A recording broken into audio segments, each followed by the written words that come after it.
Welcome to On Texas Football. I'm Bobby Burton. This is a special edition of State of the Program, brought to you by our friend Adam Lowy over at the Lowy Law Firm. Joining us today is Berry Tramel, longtime Oklahoma beat writer, somebody we trust in his news and notes, as well as Rod Babers, former Texas Longhorn, and Gerry Hamilton of ontexasfootball.com. Berry, thank you for joining us. What is going on up in Norman that Brent Venables seems to have turned this team around this season, in your opinion? Well, the main thing he's got, Brent Venables' defense has blossomed. We saw it coming the last 2 or 3 years. Played very well, got a lot better. But this year it's sort of turned into what he envisioned, what Oklahoma envisioned. Really didn't seem possible in the Lincoln Riley years that this kind of Oklahoma defense could ever come back, whether Lincoln was here or not. But danged if Brent hasn't done it. Now, the offense isn't up to Lincoln standards, so, rob from Peter to pay Paul. But, the defense is, the defense is legit. We saw it last year. They shut down Alabama 23-3. And you got the whiff that, hey, this is really happening. If you can get the offense fixed, things might get back where Oklahoma wants them. The offense is better this year with John Mateer, but now, of course, Mateer's status unknown for Saturday. Without Mateer, the offense doesn't figure to do much. But lo and behold, the Sooners can rely on a defense to at least keep them in a game. Berry, who are some of those defenders that Texas fans really need to be aware of for Saturday? Well, it's not even – I don't even know how they did this. I didn't think this could ever happen. But, when – you guys knew the same narrative similar in Austin as in Norman that, when OU and Texas made the news in July of 21, oh, they're not SEC ready. They're going to get swamped up. The defenses, the defensive lines, just way too good in the SEC. Well, Texas, went on a pretty fast makeover, and Oklahoma's defense has done the same. And Brent now has probably the SEC's best defensive line. I mean, it's nuts, but Jaden Jackson is a sophomore who's just fantastic. David Stone is another highly ranked guy from that recruiting class who's lived up to the billing. And our Mason Thomas last year was one of the SEC's best pass rushers, maybe the best this year. They've got depth. They go about 8 deep on that D line. So when you control the D line, good things happen all day Saturday. That's just the way football's played. And Brent's restored that defensive line. Oklahoma really hasn't had a premier defensive line in 15, 17 years. They've had occasionally good players, but never 3, 4, 5 at a time. Now they can put out all kinds of talent that comes and goes. At times they play like a hockey line where, 3 guys will come in, 3 out. And it's, it's a massive makeover. Brent Venables deserves all the credit for that. So I think, and they're solid at linebacker, and the secondary was supposed to be the weak link. Maybe it still is, but they've held up even against Auburn's got a really good wide receiver core, and they held up okay that day. So that defensive line is the key to most of this defensive success. Hey, Berry, can I ask? Let me ask you, Berry, because there's a lot of propaganda, I guess you would have called it, on the social media about John Mateer and whether he may try to go or not. And there's a lot of speculation. You are a seasoned vet in that community, and you're well informed.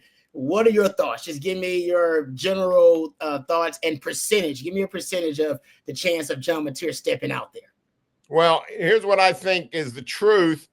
I don't think anybody knows. I think the Sooners are fine putting out the idea, well, he's not been practicing. He's not ready. We're moving on with Michael Hawkins for this week.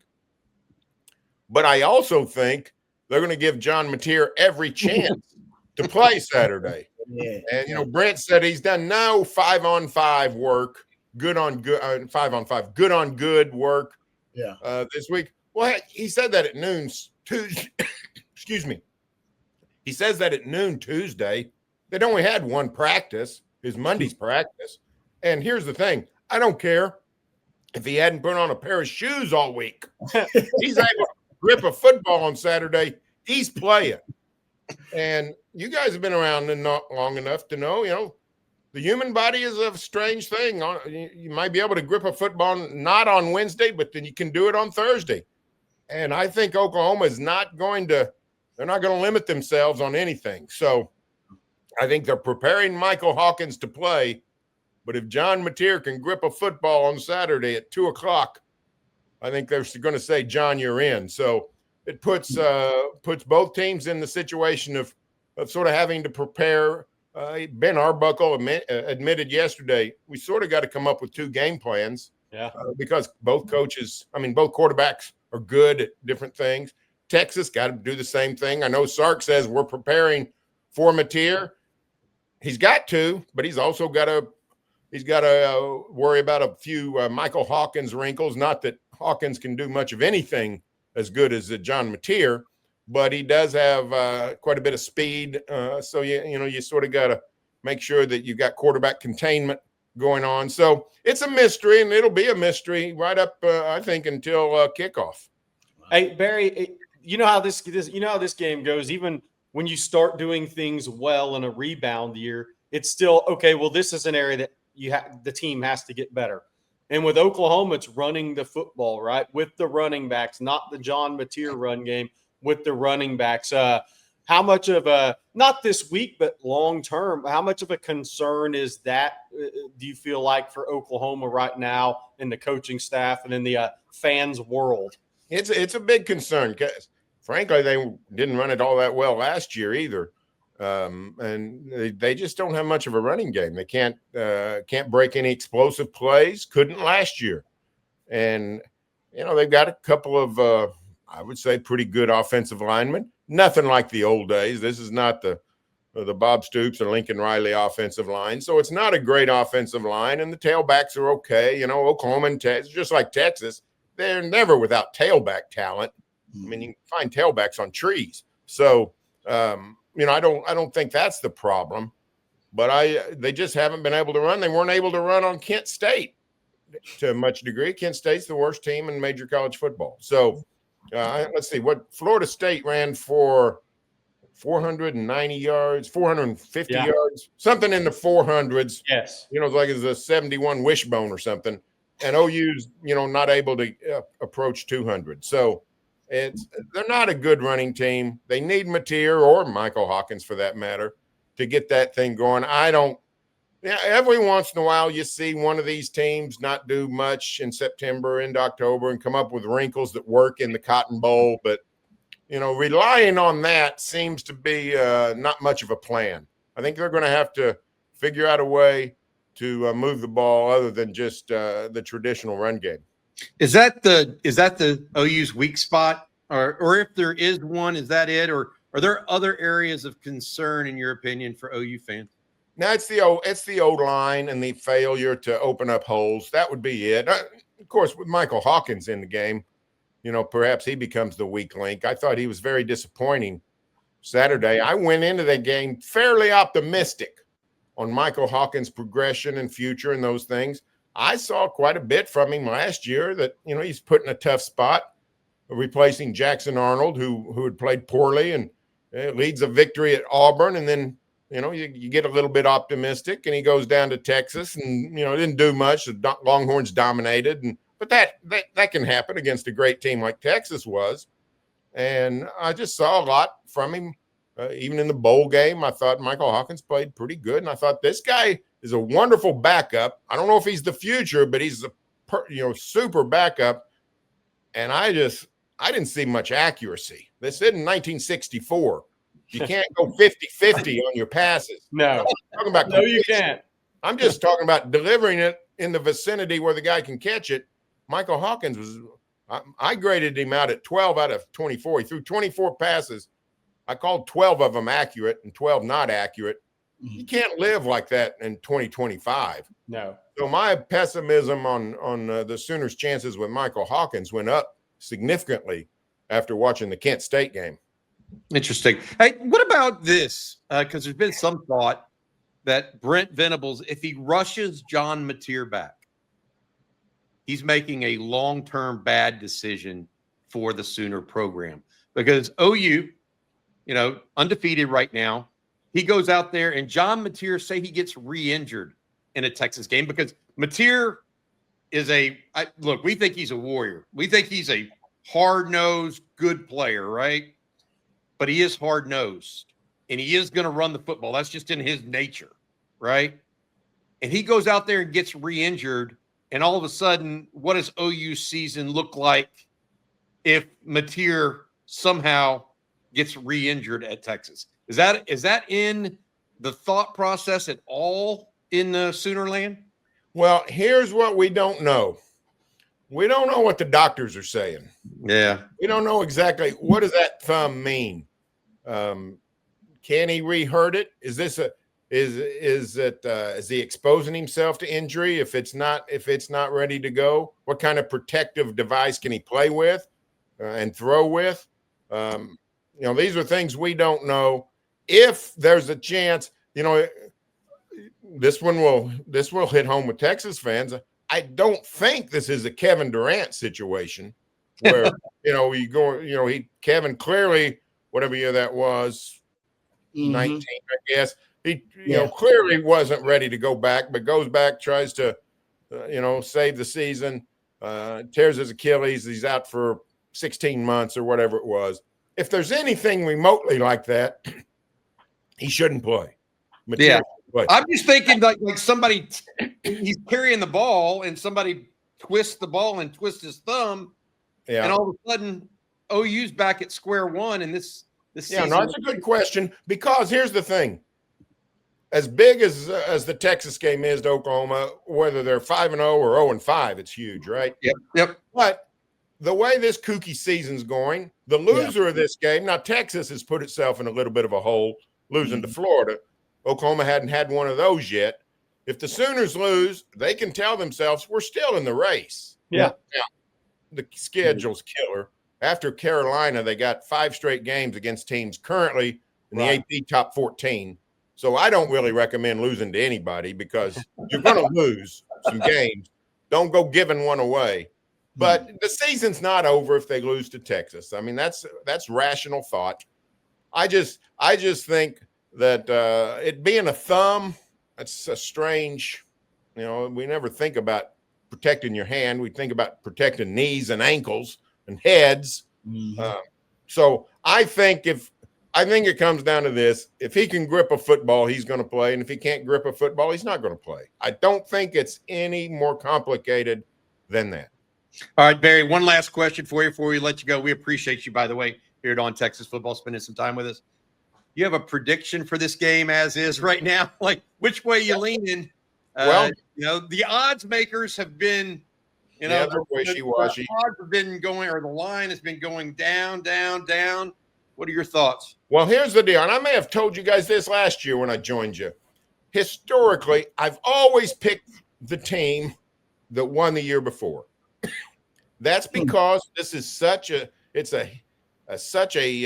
series of streaks. Texas dominated from 38 to 45 or whatever it was. Oklahoma dominates when Bud Wilkinson gets in the early days of Wilkinson. Darrell Royal gets here. He wins 12 out of 13. The Wishbone arrives in Norman. They win 5 straight.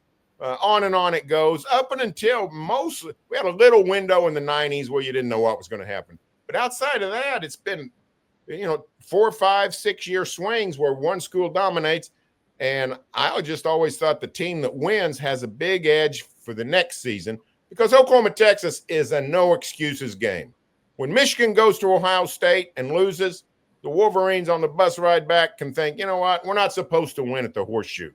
When Notre Dame beats USC in South Bend, the Trojans don't get down. It's hard to win at Notre Dame. But in Oklahoma, Texas, total neutral site, 50-50, all the things we know all about. It's a no excuses game. If you win, you earned it.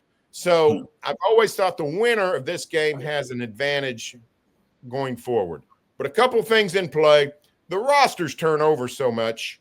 Not necessarily for Oklahoma and Texas this year, but for a lot of teams and some Longhorn and Sooner teams in the past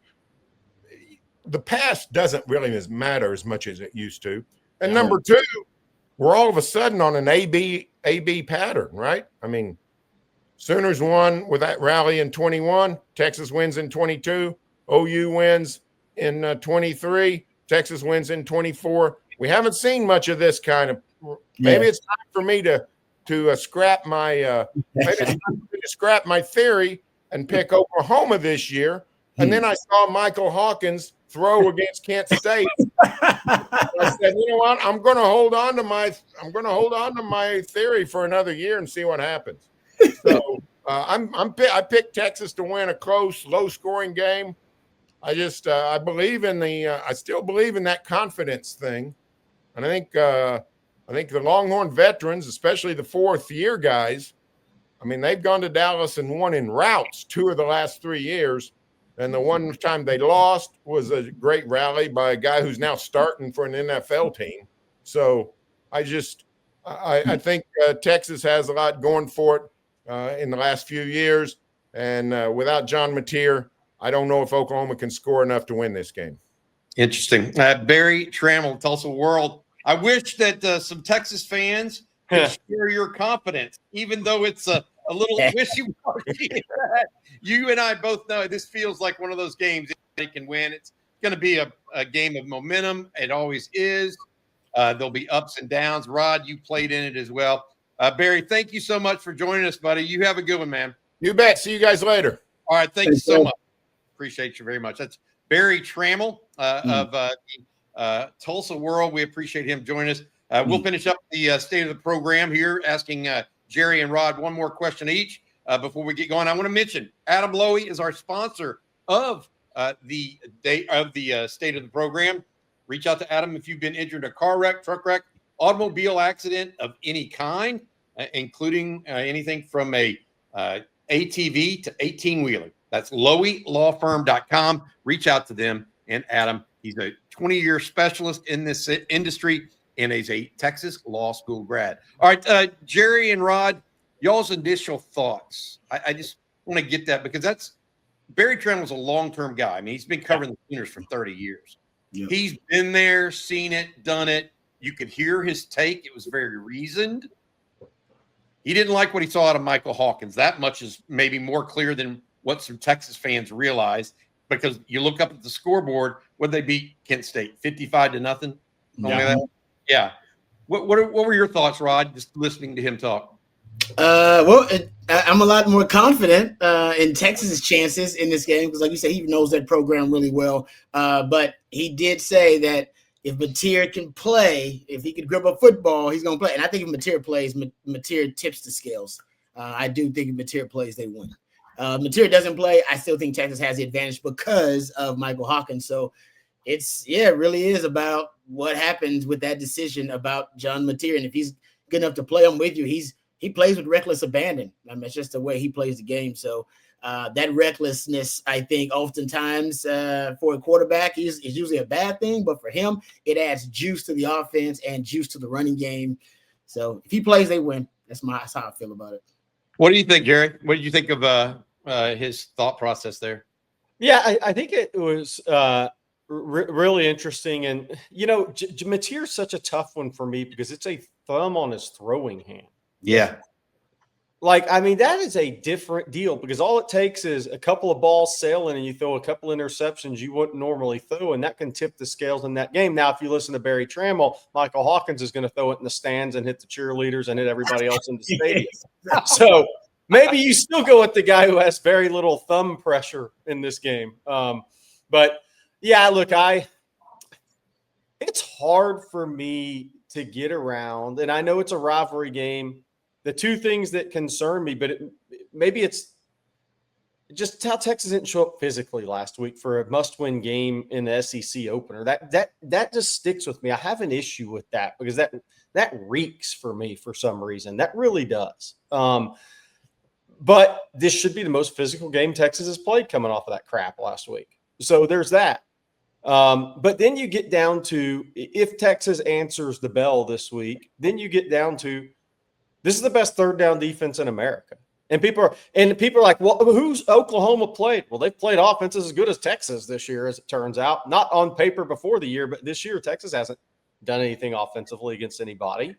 So how is Texas really going to move the ball enough to win this game? Whether it's Michael Hawkins or John Mateer, that's the problem I have. Is how is Texas going to move? This is a number one defense on third down in America.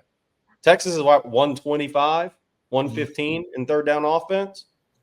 I mean, the average third down against Florida was 3rd and 11. If the average third down against Oklahoma is 8, Texas won't win the game. They're going to have to get in third and shorts in this game. And then that gets down to, are you actually not going to make the same penalties, the discipline penalties pre-snap that you've made all season in that environment? Texas has to play easily their best game of the season. I don't care who the quarterback is. They have to easily play their best game of the season to walk out with the win Saturday, because Oklahoma has real defense and they have real confidence. And Texas is lacking in confidence right now going into this game. And discipline. Yeah. That's the hard thing I have to get past, Bobby. Yeah. We're going to do the breakdown here in a little bit. Myself, Rod Babers, and CJ Vogel, Ryan Bingham, the country music / television star, will be joining us for the breakdown. It's kind of a special guest. But my thought on this in this game and what I worry about, I do think that Texas brings the juice. My question, and what I haven't seen this year, other than Ohio State, is sustained play, sustained effort, all 4 quarters. Yeah. I thought I saw that against Ohio State, even though they came up short. Right. I felt like they battled the entire game. I'm not sure they battled the first quarter against Florida. No. And then when they did get after it in the second half, it was too little, too late. The only way I see Texas winning, or the way I see Texas winning potentially, turnovers by OU, deep passes from Arch. And OU can be susceptible to the deep ball. We've seen it year after year with the Brett Venables and Bob Stoops style of defenses. You beat them if you can beat them over the top when their pass rush doesn't get there. Yeah. OU's pass rush has been getting there all year. Texas had problem protecting the quarterback. We'll have to wait and see. All right, that's going to do it. Special thanks again to Berry Tramel coming on. He's just I wish I could wear my glasses like that and get away with it, man. That's a seasoned veteran move right there. Well, he's just a good guy, just a great representative of OU media. So appreciate him. Appreciate Rod Babers. Appreciate Gerry Hamilton, as well as our sponsor, Adam Lowy, over at the Lowy Law Firm. You guys have a good one. We'll be back later today with the breakdown as well. For Rod and Gerry, as well as our producer, Matt Hutchison, I'm Bobby Burton. Welcome.